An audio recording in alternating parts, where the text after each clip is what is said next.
매일 10분씩 하루에 2번 집요하게 의학 지식을 파헤치는 지식탐정 김규리입니다. 노화로 인한 여러 가지 질병 중에 그 누구에게도 속 시원하게 밝히지 못하는 질병이 있죠. 요실금인데요. 오늘은 요실금에 대해서 낱낱이 파헤쳐 드리겠습니다.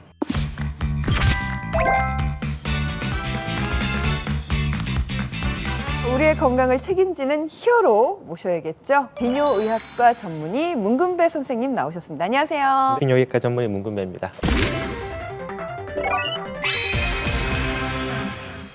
요실금이 꼭 치료가 필요한 그런 질환인가요? 요실금은 진행성 질환이기 때문입니다. 진행성이라고 하면 계속 나빠진다는 얘기네요. 한번 시작이 되면 자연스럽게 좋아지는 게 아니라 점점 더 증상이 심해집니다. 질환으로의 증상만 나빠지는 게 아니라 정신적으로 힘든 우울증도 동반하게 되죠. 요실금은 우리가 흔히 알듯이 소변이 새는 그렇죠. 본인의 의지와 관계없이 소변이 새는 현상을 모두 일컫는 굉장히 광범위한 질환입니다.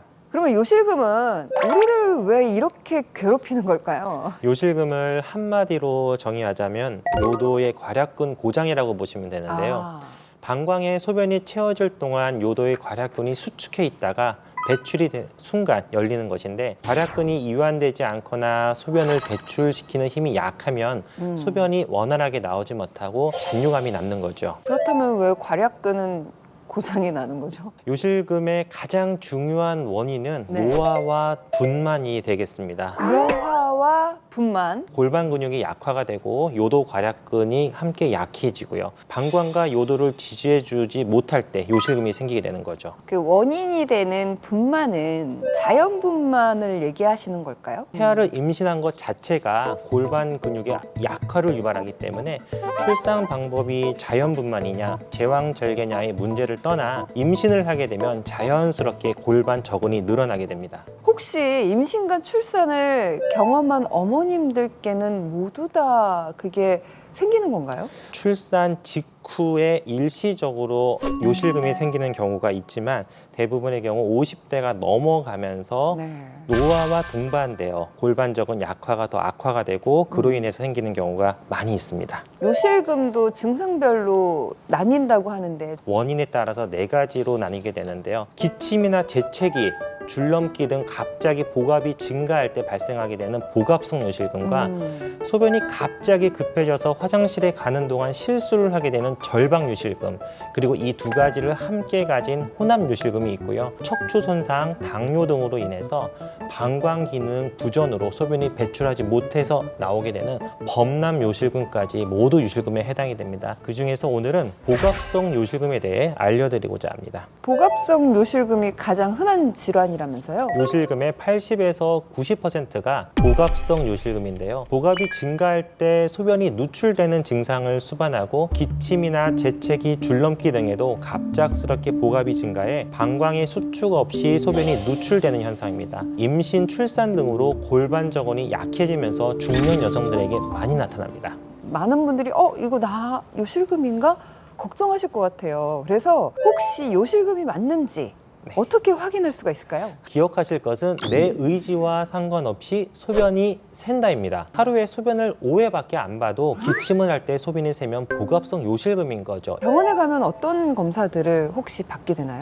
정확한 원인을 파악하기 위해서는 일단 소변 검사를 통해 방광염이 있는지 유무를 확인을 하고 배뇨 일지를 통한 배뇨 패턴 확인, 마지막으로 수술이 필요하다 판단이 될 경우 요역동학 검사라는 정밀 방광 내압 검사를 진행합니다. 배뇨일지라면요, 일기를 쓰듯이 쓰는 건가요? 네, 맞습니다. 진짜로요? 예, 배뇨 시간과 간격을 매일 작성해서 본인의 배뇨 습관을 검사해 보는 건데요. 꼭 요실금이 아니라 하더라도 평소에 소변을 너무 자주 보는 경우라면 배뇨일지를 작성해 보는 것도 좋습니다.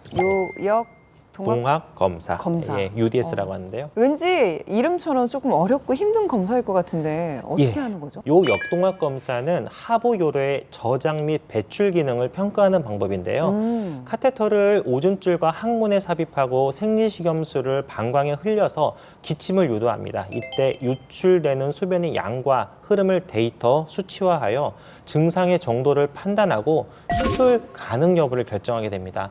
검사 시간은 한 10분에서 15분 정도 소요가 됩니다. 복압성 요실금은요, 어떤 경우에 수술하게 되나요? 개인의 위생 문제나 신체적 활동에 제약이 있는 경우, 정신적인 스트레스로 자신감이 결여가 될 때 수술을 꼭 진행을 해야 합니다. 개인의 환경적인 부분 많이 자유가 되나 봐요? 물론이죠. 복압성 요실금은 일상생활에 굉장한 불편을 줍니다. 아. 그래서 환자분들은 대부분 수술을 많이들 생각을 하시죠. 간단한 수술만으로 90% 이상의 치료 만족도를 보이는 게 있는데요. 그게 바로 중부요도 슬링 수술입니다. 왠지 이름에서도 느껴지는 게 복잡할 것 같은데. 그렇지 않습니다. 의료용으로 개발된 테이프를 중부 요도에 걸어주는 수술인데요.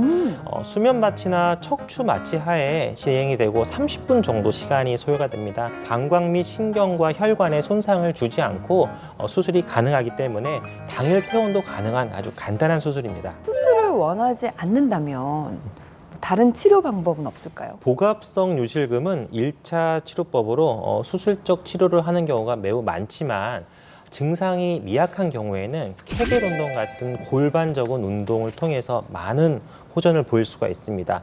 그 외에도 전기 자극 치료, 전자기장 신경 자극 치료 등이 있는데 도움이 되긴 하지만은 치료하는 데까지 굉장히 시간이 많이 소요되는 단점이 있죠. 소변을 많이 너무 참아도 요실금이 생길까요?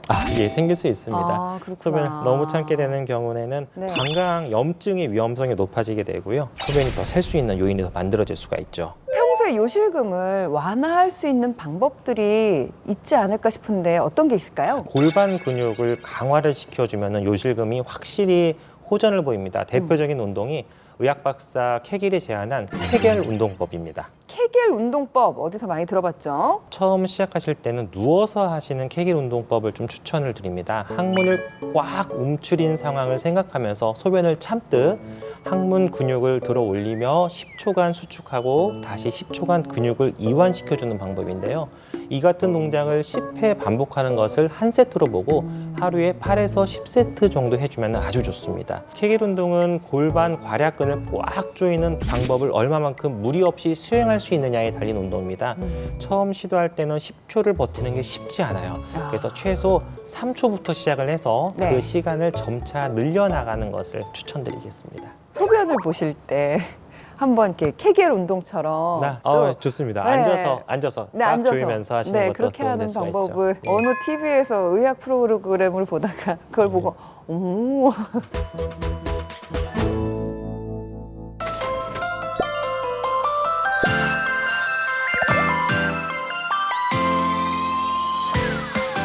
매일 10분 하루 2번 습관처럼 닥터 OBS와 다음 시간에 만나요. 만나요.